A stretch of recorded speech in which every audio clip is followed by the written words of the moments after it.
मन परिवर्तन गर्नका निम्ति केही दिन द्वैत वन गयौं। मेरो मन अझै अशान्त थियो।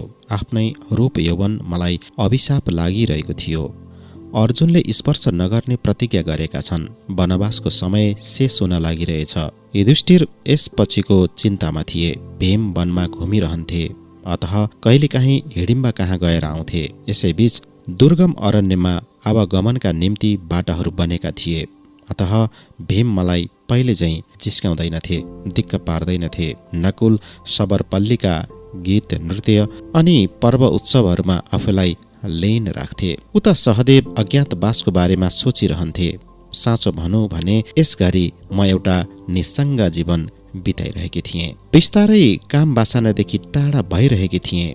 मानौ सन्यासी जीवनको पहिलो खुड्किलो हो यो। पुरुषको कामना, आफ्नो सुन्दर शरीर र यौवनप्रति घृणा उब्जिरहेको थियो। हाम्रा सारा कष्ट, अपमान, पाण्डवहरूको वनवास, राज्यनाश आदि सबैको मूल र आधारमा छ एउटी सुन्दर नारीलाई पाउन नसकेको ग्लानी। त्यो नारी हो कृष्णा। कसले जान्दछ वनवासपछि राज्यमा फर्केर जाँदा कुन अशुभले पर्खिरहेछ हामीलाई। दुर्योधन, दुशासन, कर्ण, जयद्रथ सबैका आँखा म माथि छन्। यसरी रूपवती हुनु सिवाय अरू के दोष छ मेरो? कहिलेकाहीँ प्रार्थना गर्छु, हे प्रभु, मलाई यस सुन्दर देहको सट्टामा शान्ति देऊ, मेरा पतिहरूलाई शान्ति देऊ, आर्यावर्तमा शान्ति फर्काइदेऊ, मेरा सारा सुन्दरतालाई लिएर यो पृथ्वीलाई सुन्दर बनाऊ। तर मेरो प्रार्थना कसले सुन्ने?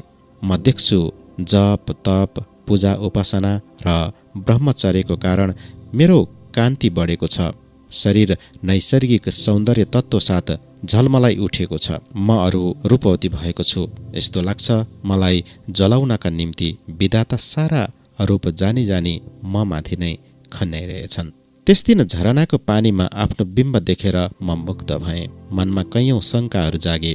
लाग्यो कुनै बलवान पुरुषले अहिले नै रूपको लोभमा मलाई बलात्कार गर्नेछ। बलात्कार र अनाचारले नै त अब यो संसार चलिरहेछ। अचानक कुनै सबर युवक दगुर्दै दगुर्दै आउँछ। माता, कुनै सुन्दर युवक अरण्यमा लडिरहेको छ। उसको देह र कानबाट अघिबाट नै रगत बगिरहेको थियो। शिरमा राजमुकुट छ। रगत बहिरहेको स्थितिमा नै यता शिकार गरिरहेको थियो। रगतको वास्ता नगरी खुबै चतुरतापूर्वक एउटा बाघको शिकार गर्यो। अचानक विस्तर सर्पदंशको कारण मूर्छित भयो। हाम्रा सारा जडीबुटी, मन्त्र, तन्त्र विफल भए। उसको शरीरमा कालकुट विष मिलिरहेको छ। महर्षि विप्रपादले बताए, पशु पक्षीहरूलाई वशीकरण गर्ने शक्ति तपाईसँग छ। यदि तपाईँले निर्देश दिनुभयो भने विस्तर सर्पले युवकको शरीरबाट विष निकालिदिन सक्छ। उसको प्राण बच्नेछ। द्वैत वनमा त्यस नरभक्षीलाई मारेर युवकले हाम्रो उपकार गरेको छ। यस प्रकारले उसको प्राण उड्यो भने द्वैत वनमा डराएर अब कोही आउने छैन। म एकपल पनि समय खेरो नफाली अघि बढेँ। तुरुन्त युवकको मूर्छित शरीरसम्म पुगेँ। अहो महाबली दाता कर्ण! कवच कुण्डल दानको घाउ अहिलेसम्म सुकेको छैन। उनलाई देखेर लाग्यो दाताहरूमा अति निष्ठुर दाता हुने, अति कठोर र निष्ठुर नभएका भए शरीरको छाला छिलेर कसैले पनि के दाता हुने गौरव अर्जित गर्ने थियो र? अभिशप्त यस पुरुषप्रति मनमा माया जागेर आयो। फेरि तुरुन्त याद आयो अर्जुन वधको प्रतिज्ञा। अब भय र आशंकाको कारण नै रहने छैन। केही पलदेखि उता विषले अर्जुन स्वतः अकण्टक हुनेछ। दुर्योधनको शक्ति र अहङ्कारको उत्स नै सुक्नेछ। ऊ स्वयं आएर शरणमा पर्नेछ। इन्द्रप्रस्थ मात्र किन, हस्तिनापुरको राजगद्दी पनि मिल्नेछ। कर्णवध गरेर माता कुन्तीको मनमा अति दुःख दिने अपराधको आवश्यकता नै पर्ने छैन अर्जुनलाई। थाहा छैन फेरि मन किन कमजोर भएर आयो। भित्रको ममतामयी नारी कसैको दुःख, पीडा र मृत्युको कुरा सोचेर कातर भई उठी। म भित्रकी नारीको करुण विलाप पनि कल्पना गरेँ। अन्जानैमा म आमा भएर आएँ। सामुन्य लडिरहेको छ एकजना मृत्युको मुखमा गइरहेको मानिस। म उसको प्राण बचाउन सक्छु। यी पनि कोही जस्ता तस्ता मानिस होइनन्। परम सौन्दर्यवान वीर पुरुष कर्ण फेरि कुनै समय मेरो प्राण रक्षा गरिदिने मानिस। बिर्से कि यी पुरुष मेरा पतिका शत्रु हुन्। बिर्से आफ्नो अपमान र लान्छनाको कुरा। मेरो आफ्नो भविष्यमा काँडाहरू सजाएर उभिएको कर्णको रूप पनि आँखाबाट ओझेल भएको छ। बस एक वीर पुरुष, निष्पाप कुन्तीको धर्मपुत्र अनि मेरा प्राणरक्षक मूर्छित र निस्तेज लडिरहेका छन् अघिल्तिर। बस यति मात्र यस क्षणका निम्ति। मैले गुनगुनाएर कालसर्प आह्वानको मन्त्र पढेँ। यस्तो देखियो ऊ मेरो प्रतीक्षामा नै थियो। मेरो निर्देशमा यसले टोकेको दागमा मुख गाड्यो र बिस्तारै बिस्तारै विसरण गर्दै गयो। त्यसपछि अविलम्ब त्यो एकै क्षणमा त्यस घोर अरण्यमा कतै बेलैन भएर गयो। कर्णको देहमा एउटा हल्का गतिको लक्षण देखा पर्यो। मेरो निर्देशमा सबर युवक युवतीहरूले केही वन औषधिहरू ल्याएर कर्णको देहमा लेप लगाइदिए। रगतको बहावट बन्द भयो। आफ्नो अपूर्व तेज फिर्ता पाए कर्णले होस आएपछि उठे। आँखा खोलेर चारैतिर हेर्नुभन्दा पहिल्यै नै म त्यहाँबाट हटेँ। कर्ण जस्ता अहङ्कारी पुरुषको कृतज्ञता ज्ञापन पनि म अहङ्कार शून्य नै हुनेछ। त्यसको भार सहनु मेरो शक्तिदेखि बाहिरको कुरा हो। मेरा जीवनदाता हुन् उनी। मैले आफ्नो ऋण उतारे भइगयो। कृतज्ञताको कुनै आवश्यकता छैन। पछिबाट सुने कर्णको मधुर मन्द स्वर, देवी को हुनुहुन्छ? जो हुनुहुन्छ मेरो नमस्या हुनुहुन्छ। जीवनदाता जननी सदृश हुनुहुन्छ। जन्मदात्रीलाई देख्न पाइन। जीवनदात्रीलाई जति देख्न पाएँ त्यतिमा नै धन्य भएँ। यस अधम अभिशप्त सन्तानको सारा भुलचुक अपराध क्षमा गर्नुहोस्। तपाईँ जननी हुनुहुन्छ, अतः क्षमाशील हुनुहुन्छ। तपाईँ समक्ष नहोस् तर कुनै अन्य नारी समक्ष अपराध गरिरहेको छु। उसलाई जलाउनका निम्ति प्रतिज्ञा प्रबल भइरहेको छ, किनकि म पुरुष हुँ र पौरुषको अपमान म भुल्न सक्दिनँ। मृत्यु पर्यन्त सायद भुल्न नसकोला। आज दुर्योधनलाई साथमा लिएर आएको थिएँ आफ्नो वैभव देखाएर जलाउनका निम्ति, तर स्वयं विष ज्वालामा जलेर फर्किरहेको छु। नारी शक्तिमयी तपाईँ मेरो नमस्या हुनुहुन्छ। म चिरदिन शक्ति र सौन्दर्यको उपासक हुँ, तर त्यस नारीलाई नजलाइकन फर्कन सकिरहेको छैन। देवी मलाई क्षमा गर्नुहोस्। तेज गतिले वनपथमा फर्किरहेकी थिएँ। अनायास बादल वर्षन लाग्यो आँखामा। कर्णको हृदयको निसङ्कोच हाहाकारले मेरो जननी हृदयलाई स्पर्श गर्यो। मनको तार तारसम्म पनि झङ्कृत गरिदियो। मनमा नै मैले कर्णका सारा अपराध अविचारलाई क्षमा गरिदिएँ। किन जननीले मात्र सारा अपराध क्षमा गरिदिन सक्छे? आश्रममा आएर कर्ण एवं दुर्योधन द्वैतवनमा आएको समाचार दिएँ। कर्णलाई जीवनदान दिएको कुरा पनि बताएँ। मेरो कुरा सुनेर युधिष्ठिर र अर्जुनले साधु साधु भने। युधिष्ठिरले भने, वाह, याज्ञसेनीले अझै एउटा पुण्यको कार्य गरिन्। भीम रिसाए। द्रौपदी प्रशंसाकी भोकी छे। हाम्रो चिर शत्रुलाई जीवनदान दिएर सेवाको बहानामा उसको वाह वाही लिइरहेकी छे, जबकि द्रौपदीकै कारण त कर्ण हाम्रो चिर शत्रु हो। भीमको क्रोधपूर्ण बाणी सुनेर मलाई दुःख लाग्यो, तर चुप रहेँ। उनी त सदादेखि यस्तै हुन्। केही बेरपछि खबर आयो, गन्धर्वराज चित्रसेनले दुर्योधनलाई बन्दी बनाएका छन्।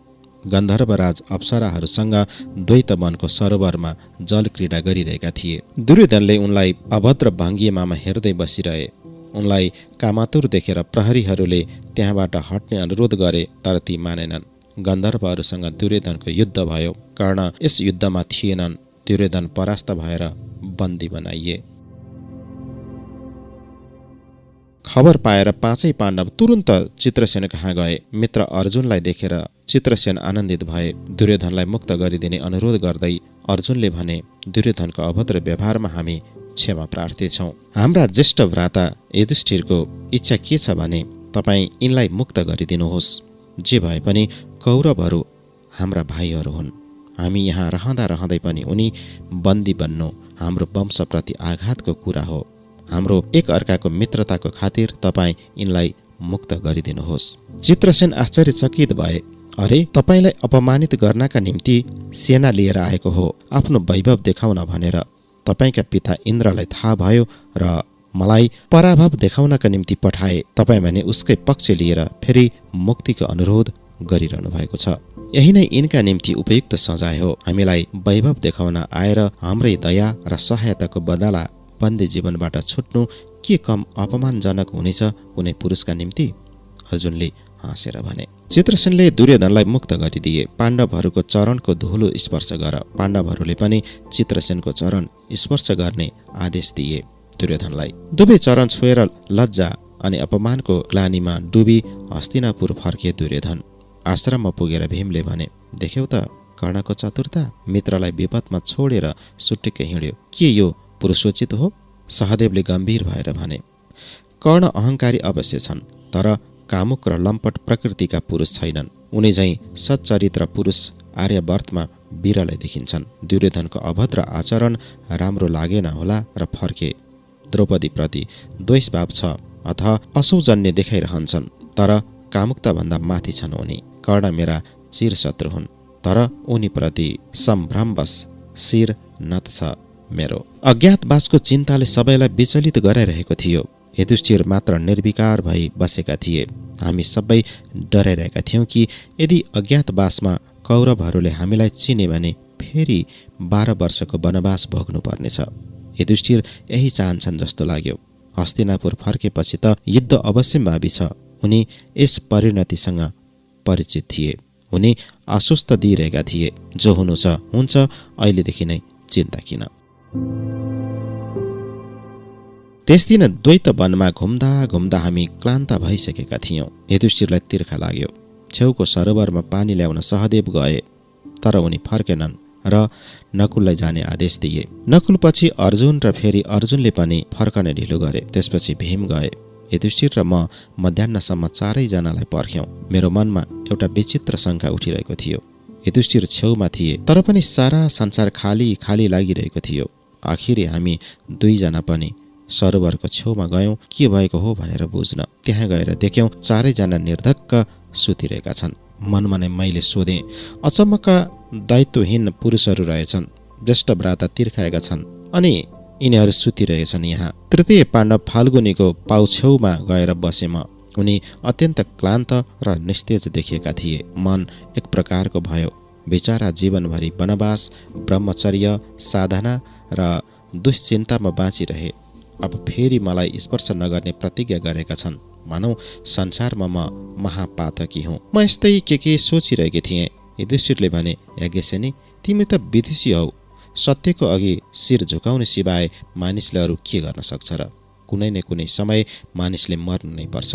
तर असमयमा नै मलाई सबैले छोडेर गए। यसैमा दुखी छु। मैले केही बुझ्न सकिनँ। को गयो, कसका निम्ति भनेका हुन् यी सब? जीवनमा पहिलोचोटि युधिष्ठिर आँसु बहाइरहेका थिए। भाइहरूको गुण बखान्दै आफ्नै तृष्णालाई कोसिरहेका थिए। अब बुझेँ कि चारै पतिहरू मरिसकेका छन्। अर्जुनको चरणमा शिर राखेर रोएँ। भुलेँ मैले कि मलाई स्पर्श नगर्ने उनको प्रतिज्ञा छ। अर्जुनको पाउ छातीमा लगाएँ र बेहोस भएँ। मेरो अनुहारमा पानीका छिटा लगाउनका निम्ति युधिष्ठिरले जलाशयतर्फ पाउ बढाए। अन्जुली भर्नलाई हात मात्र बढाएका थिए। वृक्षमा बसेर पक्षीले आवाज दियो, युधिष्ठिर, मेरो प्रश्नको पहिला यथार्थ उत्तर देऊ, नत्र यी चारैजना पाण्डव जस्तै तिम्रो पनि दशा हुनेछ।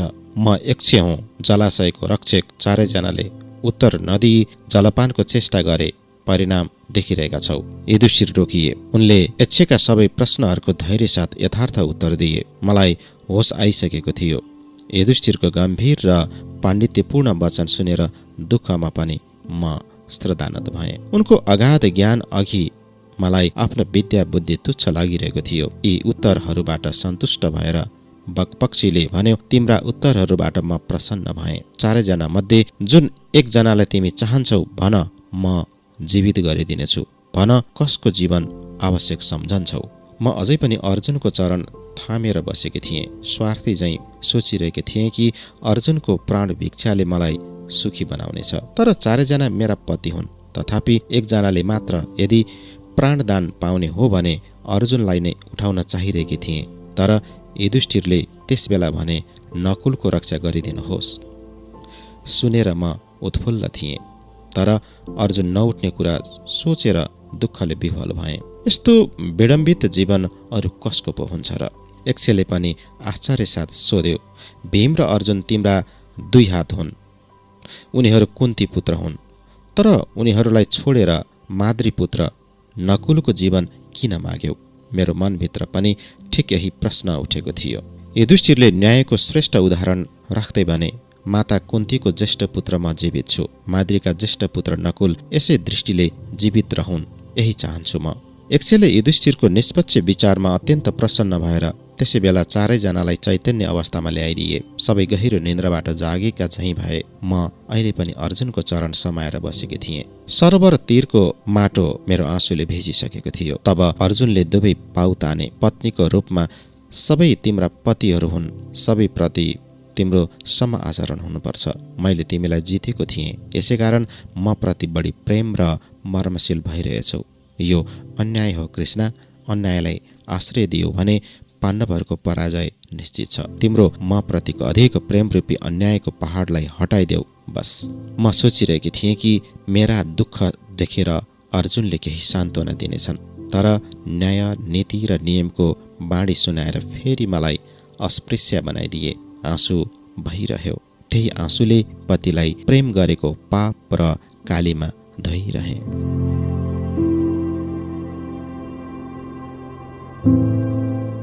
अद्भुत दृश्यहरूले भरिएको छ मेरो जीवन। नाटकका यी विडम्बित अङ्गहरू। मत्स्य देशको राजधानी विराट नगरीको राजा प्रासादमा हामी छद्मवेशमा आश्रय लिएका छौँ। 1 वर्ष निर्विघ्न काटियो भने दुःखमय नाटकमाथि पर्दा रहनेछ। एबनिका पातले पहिलो नाटकको चरम सीमाको दृश्य अभिनीत भइरहेछ। यही मात्र सम्झेर स्वयंलाई धैर्यमा राखिरहेकी थिएँ। अज्ञातवासको 4 महिना बितेर गयो कुनै पनि प्रकारले। युधिष्ठिर कङ्क नामले विराट राजाको सभामा छन्। उनी बनेका छन् पासाको खेलमा उस्ताद। रात दिन पासा खेलेर राजाको मनोरञ्जन गर्न नै उनको काम हो। ठिकै छ, जहाँबाट हाम्रो वनवासको दुःख आरम्भ भयो त्यहीँबाट यो दुःखको समाप्ति पनि होस्। ब्राह्मण कङ्कलाई युधिष्ठिरको मित्र भन्ने जानेर विराट राजाले उनको खुबै सम्मान गरे। मेरा परम शक्तिशाली भोजन भट्टपति भीमसेनले आफ्नो सुविधा अनुसार काम चुनेका छन्। उनी छन् राजप्रासादमा पाचक वल्लभ। युधिष्ठिरको राजप्रासादमा उनी द्रौपदीको प्रत्यक्ष तत्वावधानमा केही दिन पाचक थिए। मल्ल युद्धमा पनि पारङ्गत थिए। यो जानेर विराटले महलमा भीमलाई मुख्य बावर्चीको काम दिएका छन्। मेरो सौन्दर्यवन्त कन्दर्प सदृश पति अर्जुनको भूमिकाबारे कुरा नगरौँ, नगरेकै बेस। मलाई जुन कुराबाट दुःख लाग्छ त्यही उनको भाग्यमा जोडेको छ। अब उनी नपुंसक नृत्य सङ्गीत गुरु बृहन्नला बनेका छन्। चित्रसेन गन्धर्वसँग सिकेका नृत्य गीत र उर्वशीको साप अब उनको काम आएको छ। द्रुपद राज नन्दिनी द्रौपदीको कुनै समय सहचारी रहिसकेकी सुनेर रानी सुदेष्णा र राजकन्या उत्तराले उनलाई आधारसाथ राखेका छन्। पुरुषत्वहीन फाल्गुनीले अब स्त्रीहरू झैँ साडी बाँधेर आफ्नो देह र काँधको ढाँचा ढाकेका छन्। दीर्घ केशको बेणी बाँधेर त्यसमा फूल लगाउँछन्। कान, नाक, हात, बाहु र कटीमा नाना प्रकारका अलङ्कार लगाउँछन्। ओठमा रङ, निधारमा कुमकुम टिका, आँखामा गाजल लगाएर रमणी झैँ सजिन्छन् उनी। राजकुमारी उत्तरालाई नृत्य सिकाउनका साथसाथै महलमा भोज आदिको अवसरमा नृत्य प्रस्तुत गरेर रानी एवं पुरा नारीहरूको मनोरञ्जन गर्छन्। सबैको छादमा बेस सहे, तर सौन्दर्यवन्तन अर्जुनलाई बृहन्नला बेसमा देखेर मेरो मन प्राण नै विकल भइ उठ्यो। सबैले उनको अपूर्व नृत्य भङ्गिमामा चमत्कृत भएर ताली बजाउँथे। म त्यहाँबाट हटेर दुःखले टुक्रा टुक्रा हुन्थे। जान्दछु यो पौरुषहीन अवस्था, हास्यजनक अङ्ग भङ्गिमा, नारी सुलभ सुर, मुखको भङ्गिमा, छन्दमय पदचाप सबै केही दिनका निम्ति हुन्। कुनै पनि स्त्रीले के सपनामा पनि पतिको यस्तो स्थिति सहन गर्न सक्छ र? रनिवासमा नारीहरू जब बृहन्नलासँग कौतुक गर्नमा डुब्थे, म खिन्न भएर आफ्नो संयमलाई सम्हालेर राख्थे। बृहन्नला नारी सुलभ रङ्ग ढङ्गले पुरा नारीहरूलाई खुबै मनोरञ्जन दिन्थ्यो। मेरो मनमा आउँथ्यो, चिच्चाइ चिच्चाइ भनौँ, जान्दछौ को हो बृहन्नला? तर फेरि एकै क्षणमा हृदयलाई ढुङ्गो बनाउँथे। आँसुलाई रोक्नु पर्थ्यो। त्यहाँबाट निस्केर टाढा कतै जान्थे। अर्जुनको ठाउँमा यदि नकुल यस भूमिकामा ओर्लेका भए कुरा एउटा थियो, किनकि वसनभूषण प्रिय आफ्नो रूपप्रति सचेत नकुलको यस्तो रूपान्तरले केही आमोद नै दिन्थ्यो, तर जुन पतिको पौरुष र शौर्य मेरा निम्ति एकमात्र गर्व, गौरव तथा आश्वासनको विषय हो, उनैलाई यस भूमिकामा देखेर मन उदास हुनु स्वाभाविक हो। नकुलले आफ्नो नाम ग्रन्थिक राखेका थिए। युधिष्ठिरको भूतपूर्व अश्वरक्षक भएका कारण विराटले उनलाई सहजै अश्वरक्षकको कार्यमा नियुक्त गरिदिए। सहदेव गौसेनाको पुण्यमा जुटे तन्त्रीपाल नाम धारण गरेर विराटले उनलाई गाईहरूको सेवा र सुरक्षाको दायित्व सुम्पेका छन्। आफ्नो भूमिकामा नकुल एवं सहदेव सायद सर्वाधिक सुखी र सन्तुष्ट छन्। पाण्डुपुत्र पञ्च पाण्डवको अज्ञातवासमा यस प्रकारका भूमिकाहरू थिए। अब द्रुपद सुताको विडम्बनाबारे के भनौँ। द्रौपदी विराटकी रानी सुदेशनाको केश विन्यास गरिदिने परिचारिका बनेकी थिए। नाम सैरन्ध्री। मेरो रूप शोभा देखेर रानी सुदेशना मुग्ध भइन्। म जस्ती रूपवती नारीलाई राजप्रासादमा राख्नाले उनका वृद्ध पति पनि कतै आकृष्ट नभइदिउन्। मैले विनयपूर्वक भने, महारानी, म विवाहिता हुँ। मेरा पञ्च गन्धर्वपति भाग्यदेशको कारण देशान्तरित छन्, अतः पेट भर्नका निम्ति तपाईँको आश्रममा आएकी हुँ। उनीहरू फर्के भने सम्मानपूर्वक घर फर्काएर लानेछन्, अतः रूपको चिन्ता नगर्नुहोस्। म कसैलाई पनि आकृष्ट गर्न चाहन्न। यता यदि कोही आकृष्ट भयो भने उसको पनि राम्रो हुने छैन। मेरा गन्धर्वपतिहरू उसलाई कठोर दण्ड दिनमा पछि हट्ने छैनन्। बस एउटा अनुरोध छ, कुनै पुरुषको आज्ञा म सुन्ने छैन तथा जुठो स्पर्श गर्ने छैन। त्यस बेलादेखि म रानी सुदेशनाको विश्वस्त सहचारी बनेकी छु। आफ्नो मुक्त केशलाई आँचलले ढाकेर रानी सुदेशना एवं कुमारी उत्तराको केश विन्यासमा मन लगाउँछु। युधिष्ठिर खुबै मोजमा छन्। रात दिन विराटसँग पासा खेल्नमा लागिरहन्छन्। उनैसँग भोजन पनि गर्छन्। अर्जुन राजकुमारी उत्तरा र रानी सुदेशनाको मनोरञ्जन गरेर समय बिताउँछन्। अन्तःपुरमा अलग कोठामा बस्छन्। रनिवासमा दासीहरू अर्जुनलाई लिएर हाँसो ठट्टा गरिरहन्छन्। यो देखेर रिसले म राति हुन्छु। रिसाएर उनीहरूलाई म आफ्नो काम गर्न भन्छु। उनीहरू मेरो उपहास गर्छन्। तिमीलाई किन यति कष्ट भइरहेको छ? 5 पतिहरूसँग सन्तुष्ट हुन सकिनौ र त घर छोडेर यहाँ आयौ? अब केही दिन बृहन्नलासँग मन बहलाऊ।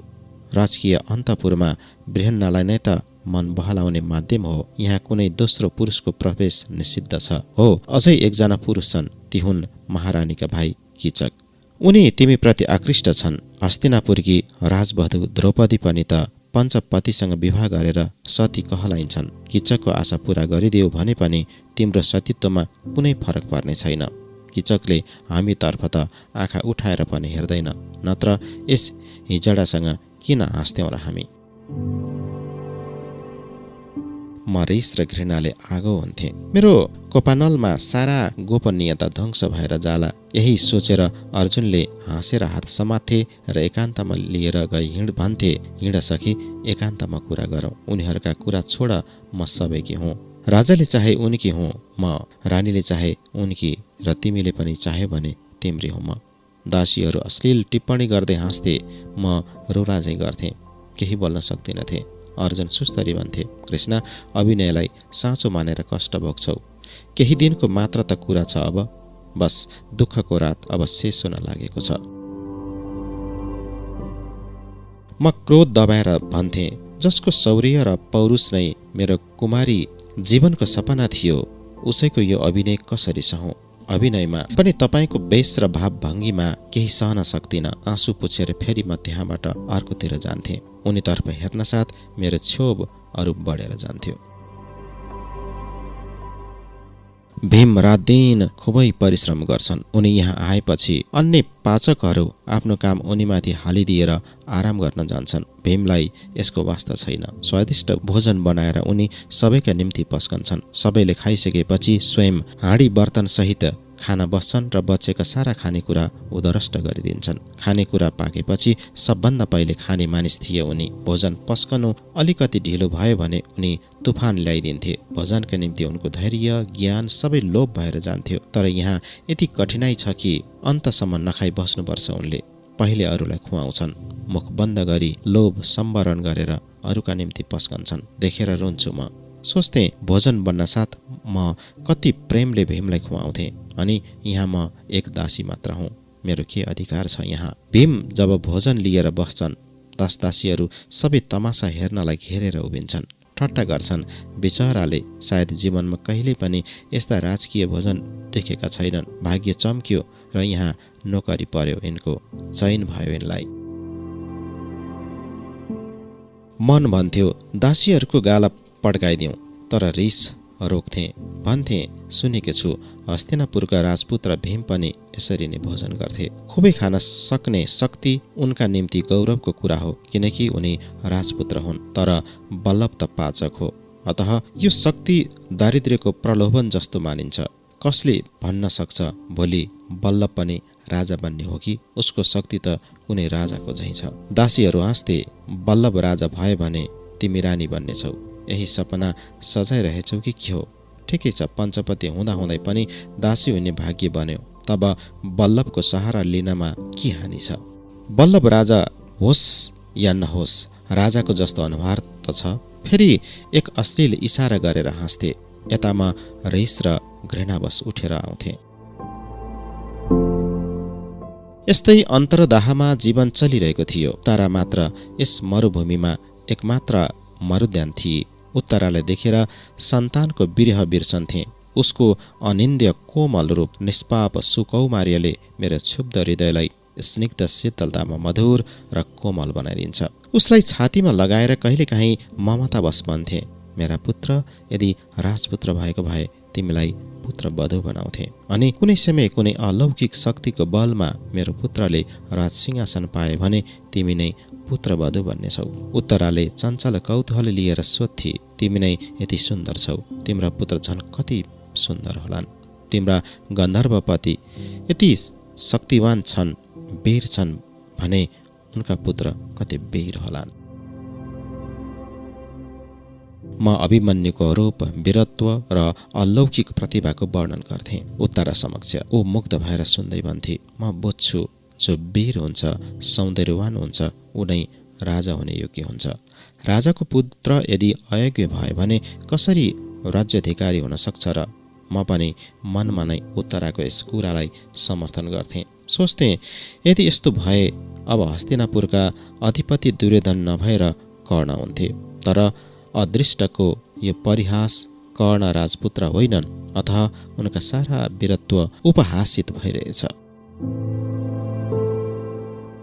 उत्तरा र म जब एकसाथ बसेर कुरा गरिरहेका हुन्थ्यौँ, म भित्रको दुःख कहीँ लुकेको हुन्थ्यो। म सतेज, सुन्दर र सहज हुन्थेँ। त्यसै बेला किचक आएर उत्तरासँग ठट्टा गर्थ्यो। उत्तरालाई बीचमा राखेर मलाई तरह तरहको सङ्केत गर्दै हृदयमा कामना जगाउने कुरा सूचित गर्थ्यो। पुरुषको शौर्य, वीरता अनि पाण्डित्यप्रति म भित्र जति आकर्षण छ, उसको कामना अन्तु वासनासँग उति नै घृणा र वितृष्णा पनि छ। अतः किचकप्रति घृणा उत्पन्न हुन्छ। दासी मालतीको हातमा मेरा निम्ति कैयौँ उपहारहरू पठायो, मैले फर्काइदिएँ।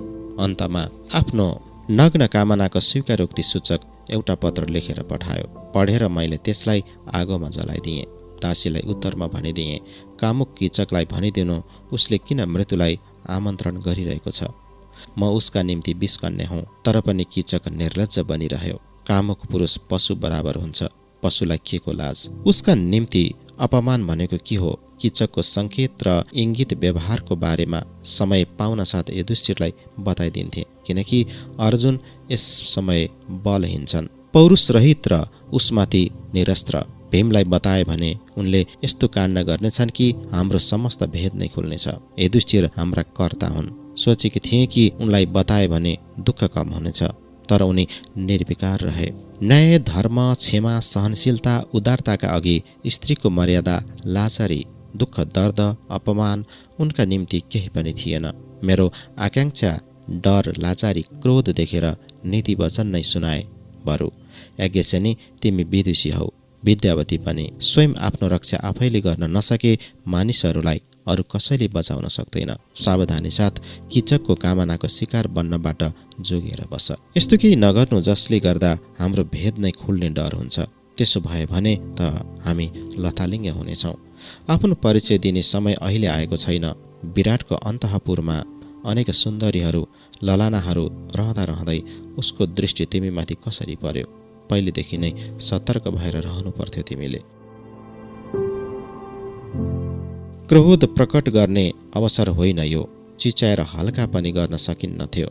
आँसु झारेर असहायता बुझाउन योग्यका पति नै होइनन् युधिष्ठिर। मैले कहिले पनि यिनको समक्ष आँसु बहाएकी छैन, बहाउँदैन पनि। यो मेरो निकै अघिदेखिको प्रतिज्ञा हो। यस्तो कुरालाई जसले महत्त्व दिन जान्दैन, यी सब उनको अघि हास्यास्पद नै हुनेछ। अर्जुनमाथि पनि मैले धेरै कम नै आँसु बहाएकी छु, किनकि उनले पनि मेरो मानमा आफ्नो अभिमान थपेर बरु अश्रुभार नै बढाइदिन्छन्। यदि कसैको अघि अनायास आँसु बहन्छ भने ती हुन् उन्मुक्त मन भएका स्पष्टवादी भीम। मेरो आँसुलाई यदि यथार्थमा माने भने सागर नाग्नसम्म तयार हुन्छन्। तर उनीसँग मलाई डर छ, किचकको दृष्टि म माथि छ। यो सुन्नासाथ उसको वध गर्नेछन् भीमले, अनि परिणाम हुनेछ अज्ञातवासको रहस्य खोलिनु। मैले सावधानी साथ आफ्नो रक्षाको चेष्टा गरिरहेँ। स्वयंलाई ईश्वरको भरोसामा छोडिदिएँ। पति नै स्त्रीका ईश्वर हुन्छन्। यदि उनी पत्नीको रक्षा गर्न असमर्थ भए भने फेरि ईश्वर कसरी भयो उनी? ईश्वर ती पुरुष नै हुन् जो रक्षक हुन सक्छन्। अतः म सखा कृष्णलाई ईश्वरको आसनमा राखेर पूजा गर्थेँ। उनी नै त मेरा विपद बन्धु हुन्, त्राणकर्ता हुन्। अतः उनी मेरा ईश्वर, हृदयश्वर, प्रातः स्मरणीय प्रिय बान्धव हुन्। टाढा भए पनि उनलाई हृदयमा स्थापित गरेर विपदलाई टार्थे।